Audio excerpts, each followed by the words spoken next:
liberare la vasca nelle finali. Noi chiamiamo la prossima, che è quella dei 50 stile libero ragazzi maschi 2004.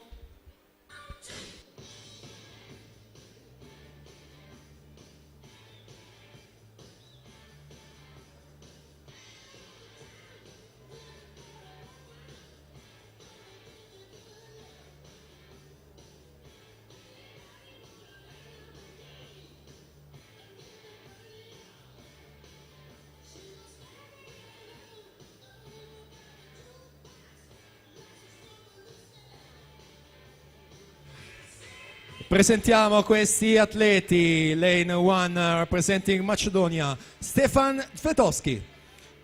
Corsia numero 2, i colori del Piave Nuoto, Filippo Balbinotto. Lane 3 representing Serbia, Bogdan Kovacevic. Corsia 4 per l'Hydros, Massimo Chiarioni. Alla 5 Samuele Spadetto, Montebelluna. Corsia 6 Matteo Bianchi, SC Nuoto.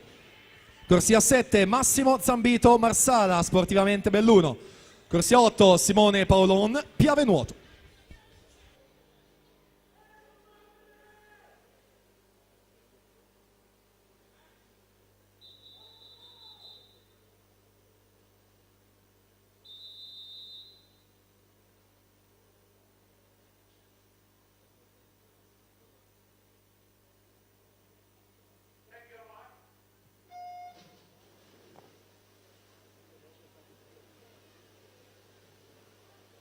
In acqua questa finale, favori del pronostico per Massimo Chiarioni, corsia numero 4, ha nuotato 25 e 15 nelle batterie, in vantaggio già alla virata dei 25, va ad allungare ulteriormente nella vasca conclusiva, la lotta è per le medaglie, là davanti invece Chiarioni 25 e 41, non riesce a migliorarsi rispetto a questa mattina, arriva comunque una bella vittoria per lui su Samuele Spadetto che è secondo 27-19, poi Bogdan Kovacevic in terza posizione.